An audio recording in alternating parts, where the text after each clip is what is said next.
बिस्मिल्लाहिर्रहमानिर्रहीम। अस्सलाम वालेकुम friends, welcome back to my channel. I hope आप सब लोग खैरियत से होंगे, ठीक ठाक होंगे।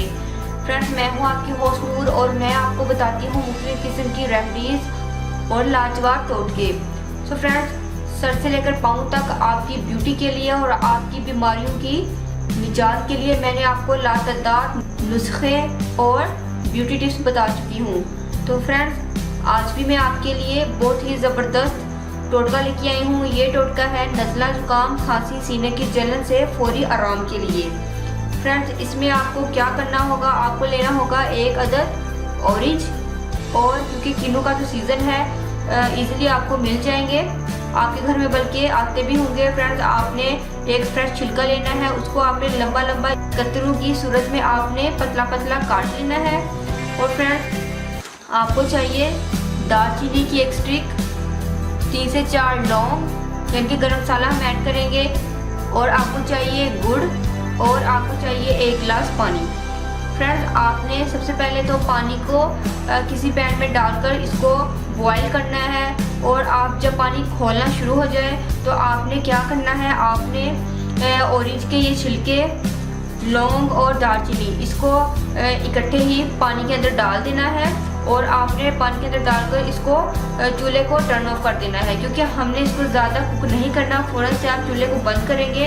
अगर आप फ़ौरन से चूल्हा बंद नहीं करेंगे, इसको ज़्यादा पकाएंगे तो आपका जो कहवा है वो कड़वा हो जाएगा। तो फ्रेंड्स, आपने उसके बाद क्या करना है, आपने इस पानी को स्ट्रेन कर लेना है। स्ट्रेन करके आप इसके अंदर मिलाएंगे गुड़। गुड़ को आप अंदर मिलाकर, गुड़ को चाहे आप इसी फॉर्म में मिला लीजिएगा या फिर आप इसको पीस लीजिएगा।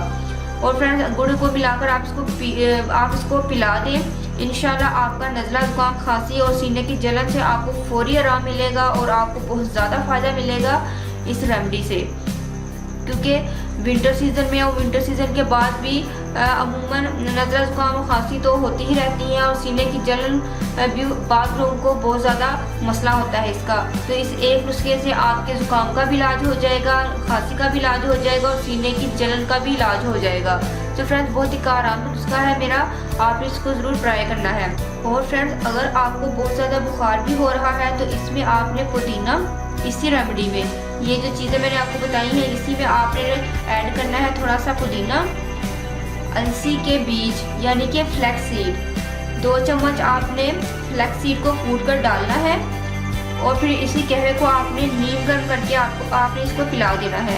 इंशाल्लाह आपका जो बुखार है इंशाल्लाह वो भी बहुत जल्द ही ठीक हो जाएगा, उतर जाएगा। तो फ्रेंड्स, उम्मीद करती हूँ कि आपको ये मेरा टोटका जो नुस्खा मैंने आपको बताया है ये आपको पसंद आएगा। इसको ज़रूर ट्राई कीजिएगा। इसको आप छोटे बच्चों को भी पिला सकते हैं, 10 से 15 साल की एज तक जो बच्चे हैं ईजिली पिला सकते हैं, कोई ऐसा इशू नहीं है। बुजुर्ग हजरात भी इसको इस्तेमाल कर सकते हैं, नौजवान हजरात भी इसको इस्तेमाल कर सकते हैं, इसका कोई साइड इफेक्ट नहीं है। फ्रेंड्स, अगर आप लोगों ने अभी तक मेरे चैनल को सब्सक्राइब नहीं किया तो प्लीज़ मेरे चैनल को सब्सक्राइब करें, मेरी वीडियो को लाइक और शेयर करें। और जो मेरे फेसबुक के व्यूवर्स हैं उनके लिए भी मैं उनसे रिक्वेस्ट करूँगी कि मेरी इस वीडियो के ऊपर मेरे चैनल का लिंक आ रहा होगा, आप उसको क्लिक कीजिए तो मेरा चैनल यूट्यूब पर ओपन हो जाएगा। वहाँ पर आपको रेड कलर का सब्सक्राइब का ऑप्शन नज़र आएगा, उस पर क्लिक कर दीजिएगा, और साथ ही बेल आइकन पर क्लिक करना मत भूलिएगा, ताकि आपको मेरी हर आने वाली न्यू वीडियो का नोटिफिकेशन मिल सके और वो आपसे मिस ना हो सके। मेरी वीडियो को लाइक और शेयर करना भी मत भूलें, ताकि दूसरे लोग भी इससे फ़ायदा उठा सके। मिलते हैं नेक्स्ट वीडियो में किसी और अच्छी सी रेमेडी के साथ। तब तक के लिए अल्लाह हाफिज़। Thank you for watching my videos.